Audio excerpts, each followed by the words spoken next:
Morning and a very, very happy morning. We are reading Psychology of Money written by Morgan Housel. We are on chapter number 20th. Title है Confection and the Psychology of My Own Money. Writer यहाँ पे ये बता रहा है कि वो खुद अपने पैसे को किस तरह से यूटिलाइज करता है. इसे हम बिल्कुल संक्षेप में पढ़ेंगे ताकि आप ये समझ पाएँ कि जिसको पैसे के बारे में इतना कुछ मालूम है वो अपनी ज़िंदगी में इसे कैसे यूज़ करता है.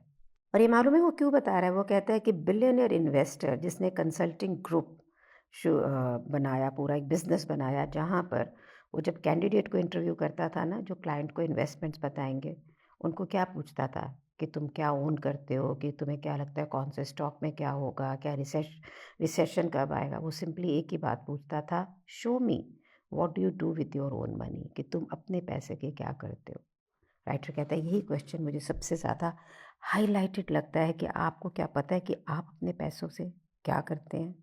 और यहाँ पे एक बहुत ही स्टार्टलिंग बात है कि यूएस म्यूचुअल फंड के जो पोर्टफोलियो मैनेजर्स हैं वो कभी भी अपने खुद के फंड में पैसा नहीं लगाते. That is what morning star newspaper has discovered. और वो न्यूज़पेपर कहता है कि इवन डॉक्टर्स जो हैं वो एक पेशेंट्स की तरह नहीं मरते हैं, क्योंकि जब वो खुद बीमार होते हैं तो उनको पता होता है कि वो क्या होने वाला है. उन्हें अपने चॉइसेस का भी पता होता है, उन्हें हर तरह की मेडिकल केयर का भी पता होता है, लेकिन वो एक अलग ढंग से अपने आप को ट्रीट करते हैं. शायद सेम बीमारी के लिए वो अपने पेशेंट को एक अलग दवा देंगे और अपने लिए खुद अलग चीज़ें सोचेंगे. और ऐसा क्यों है? अगेन, जिस समय हम इमोशनल इश्यूज़ में, कॉम्प्लिकेटेड लाइफ के इश्यूज़ के अंदर डील कर रहे होते हैं, जो आपको इम्पैक्ट करती है, आपकी फैमिली को इम्पैक्ट करती है, तो यहाँ पे कोई भी एक राइट आंसर नहीं है. यहाँ पे कोई भी एक यूनिवर्सल ट्रुथ नहीं है. सिर्फ जो आपकी फैमिली के लिए काम करता है वही आपके लिए सही है. जो आपको रात को कंफर्टेबली सोने देता है वही आपके लिए ठीक है. यही एक ज़िंदगी का बेसिक सिद्धांत है, चाहे ये मेडिसिन है, चाहे ये फाइनेंस है. रियल लाइफ में अगर आप देखें तो फाइनेंशियल डिसीजन स्प्रेडशीट्स या टेक्स्ट बुक्स में नहीं निकाले जाते, ये डाइनिंग टेबल पे डिसाइड किए जाते हैं. ये डिपेंड करता है पर्सन टू पर्सन. सच्चाई यही है कि जो एक व्यक्ति के लिए काम किया है, दूसरा नहीं कि सेम फार्मूला दूसरे के लिए काम आए. तो राइटर कहता है अब मैं आपको ये बताता हूँ कि मेरे लिए क्या काम किया. इसका मतलब ज़रूरी नहीं है कि आप इसको एज इट इज़ फॉलो करें. तो पेज नंबर 214 पे राइटर कहता है कि मेरी फैमिली सेविंग के बारे में क्या सोचती है. मैं वहाँ पे विश्वास करता हूँ चार्ली मुंगर पे, that I don't want to get rich, लेकिन मैं इंडिपेंडेंट होना चाहता हूँ. यही मेरा पर्सनल गोल था. मैं ये चाहता था कि जब भी मैं सुबह उठूँ तो मैं वो कर सकूँ जो मैं चाहता हूँ.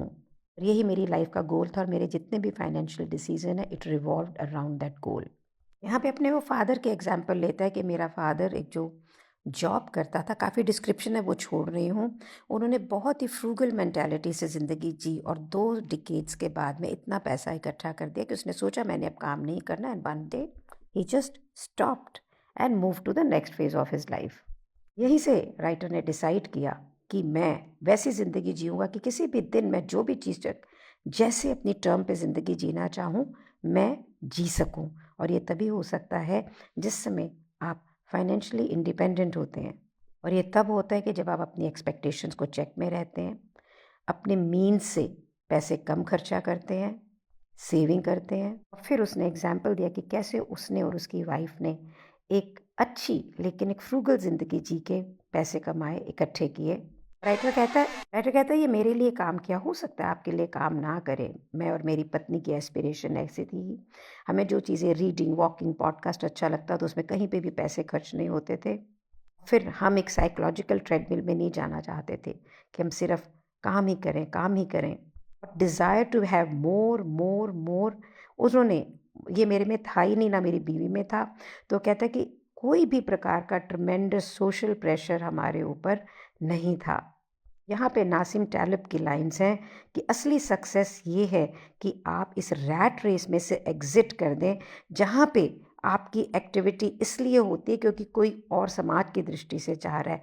Rather we live a life which is peaceful in mind. Doctor कहता है मैंने बिना लोन के घर लिया जिसमें कि लोन का इंटरेस्ट रेट कम था, तो भी हमने ज़्यादा से ज़्यादा अपने एसेट्स को कैश में रखा, जिसमें कि फाइनेंशियल एडवाइज़र शायद ऐसा नहीं बोलेंगे. मैं ये दूसरों के लिए रिकमेंड नहीं कर रहा हूँ, पर राइटर कहता है मेरे लिए ये काम किया कि मुझे ये लगता है कि कैश एक ऑक्सीजन है इंडिपेंडेंस का। हम अपनी ज़िंदगी में कोई बड़े एक्सपेंस को प्लान नहीं करते हैं, एक्सपेक्ट नहीं करते हैं, बट ऐसा लाइफ में हो जाता है। आप अपनी ज़िंदगी के अंदर घर के लिए, कार के लिए, सबके लिए पैसे इकट्ठे करते हैं, लेकिन क्या आप उन चीज़ों के लिए पैसा इकट्ठा करते हैं जो अनएक्सपेक्टेडली आपकी लाइफ में हो सकती है? कंपाउंडिंग पे विश्वास करते हुए राइटर कहता है कि उसको अपनी इन्वेस्टमेंट्स को कभी भी अननेसेसरीली इंटरप्ट ना करें। पेज नंबर 218 पे वो कहते हैं कि मेरी फैमिली इन्वेस्टमेंट के बारे में क्या सोचती है। कहते हैं मैंने शुरू किया अपना करियर स्टॉक पिकर की तरह, और हमारे पास सिर्फ इंडिविजुअल स्टॉक थे, मोस्टली लार्ज कंपनीज के थे। मुझे लगता था यही डीप वैल्यू इन्वेस्टमेंट्स हैं, और मेरे पास कम से कम 25 इंडिविजुअल स्टॉक्स थे। मैंने कहा मुझे नहीं पता कि मैं स्टॉक पिकर क्यों था, क्या मैंने मार्केट में पैसा कमाया, आई एम नॉट श्योर। अब मैं वही स्टॉक ओन करता हूँ जो लो इंडेक्स फंड के होते हैं। राइटर हैज़ नथिंग अगेंस्ट कि आप स्टॉक पिकर हैं या किस ढंग से आप करते हैं। वो कहता है मेरे लिए ये सारी चीज़ें मुश्किल हैं करनी, मेरे को आसान चीज़ें करनी अच्छी लगती हैं। तो अगर मेरे व्यू को मुझे समराइज़ करना है इन्वेस्टमेंट के लिए, तो मैं वो स्ट्रैटेजी पिक करूँगा जहाँ पे सबसे ज़्यादा सक्सेसफुल होने के चांसेस हैं, जो भी आपकी ज़िंदगी का गोल है। कह रहा है कि ज़िंदगी भर के एक्सपीरियंस से मैंने ये सीखा कि हमारे पास में एक बहुत ही हाई चांसेस होते हैं कि हम अपनी ज़िंदगी में अपनी फैमिली के फाइनेंशियल गोल्स को मीट कर सकें अगर हम कंसिस्टेंटली इन्वेस्ट करते हैं लो कॉस्ट इंडेक्स फंड में फॉर 10 ईयर्स और मोर, फिर पैसे को छोड़ देते हैं कंपाउंड होने के लिए। और ये व्यू पॉइंट आता है क्योंकि मैंने मेरी ज़िंदगी के अंदर बहुत कंजूसी से पैसे को खर्च किया है। वो कहते हैं क्या ज़रूरत है मार्केट को आउटस्मार्ट करने की, आउट परफॉर्म करने की, अगर आप शांति से अपने गोल को अचीव कर सकते हैं। क्या फ़र्क पड़ता है कि अगर आप greatest investor in the world नहीं है, लेकिन जो आप लाइफ में चाह रहे हैं वो आपको आराम से मिल रहा है। तो कहता है मैं जानता हूँ कि लोग मेरे इस लॉजिक से एग्री सब लोग नहीं करेंगे। जिन लोगों का स्पेशली जिन्हें अच्छा लगता है कि मार्केट को बीट करना, हाई रिटर्न लेकर आना, लेकिन मेरी ज़िंदगी में ये काम किया।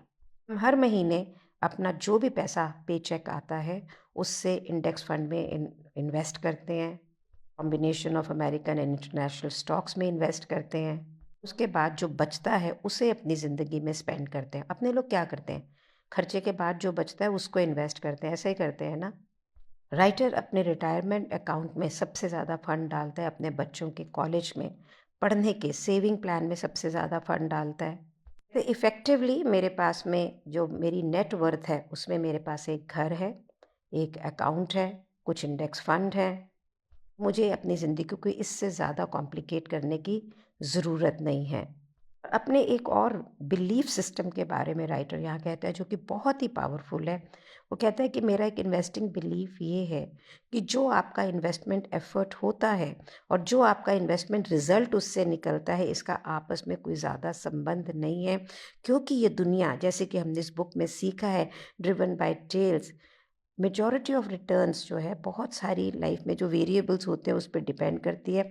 नो मैटर आप कितना भी हार्ड कोशिश कर लें कि भाई मैं ये इन्वेस्टमेंट नहीं करूँगा या ऐसे नहीं करूँगा या वैसे नहीं करूँगा, लेकिन तो भी आप कुछ ना कुछ मिस करेंगे, क्योंकि होने वाली चीज़ें जो आपके एनवायरनमेंट में हो रही होती हैं उसे आप कंट्रोल ही नहीं कर सकते हैं।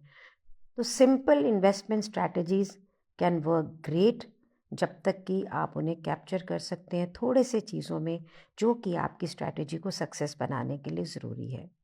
राइटर की जो इन्वेस्टिंग स्ट्रैटेजी है वो उस पर रिलाई नहीं करती है कि नेक्स्ट रिसेशन का टाइमिंग क्या है। ये रिलाई करती है हाई सेविंग रेट पर, पेशेंस पे और ऑप्टिमिज्म पे कि ग्लोबल इकोनॉमी जो है वो वैल्यू क्रिएट करेगी अगले डिकेड्स के अंदर। मीन्स मैं धीरे धीरे अपनी चीज़ों को इकट्ठा करूँगा, सेव करूँगा और वो कंपाउंड होके बड़े पैसों में कन्वर्ट होगी। और मैं, राइटर कहता है, उन्हीं दो चीज़ों के ऊपर ज़्यादा ध्यान करता हूँ जिन्हें मैं कंट्रोल कर सकता हूँ, लिविंग अ फ्रूगल लाइफ, और पहले पैसा जमा करना, बचे हुए पैसों से अपनी ज़िंदगी को चलाना। और जिस तरह से कि मैंने अपनी इन्वेस्टमेंट स्ट्रैटेजी को पहले भी बदला है, पास्ट में भी, हो सकता है कि मैं उसे फ्यूचर में भी बदलूं। लेकिन मैं जो भी करूँगा इसी उद्देश्य से कि मैं अपनी ज़िंदगी को इंडिपेंडेंटली स्वतंत्र होकर जीऊँ और मैं रात को बहुत आराम से सोऊं। यही अल्टीमेट गेम है, अल्टीमेट गोल है इस बुक का, mastery of psychology of money. याद रखें, you have to create your own mastery plan. इसके साथ में एक मेन बुक ख़त्म होती है, बाद में कुछ पेजेस के अंदर कुछ ब्रीफ हिस्ट्री है जहाँ पे यूएस कंज्यूमर जो भी कुछ कर रहा है इन्वेस्टमेंट के लिए, उसने क्या किया और किस प्रकार से बाहर के फोर्सेस ने उनको इम्पैक्ट किया, उसके बारे में, which I am living because may be many of us will not even be able to relate to that. मैं ये बताना ज़रूर चाहूँगी आपको कि इस बुक ने मेरे ऊपर क्या इम्पैक्ट किया। पहले मैं हर किसी एक इवेंट के लिए एक नया जोड़ा कपड़ा ज़रूर बनाती थी, जो मेरा 20 से 25 हज़ार रुपये के खर्चे में तो मिनिमम आता ही था। इस बुक को पढ़ने के बाद मैंने बहुत सारे डेमोन्स्ट्रेशंस करे, गिफ्ट एक्सपो के, फ्लो फिकी के, बहुत सारे, पर मैंने कोई भी कपड़ा नया नहीं बनवाया क्योंकि मेरे पास कपड़े तो हैं।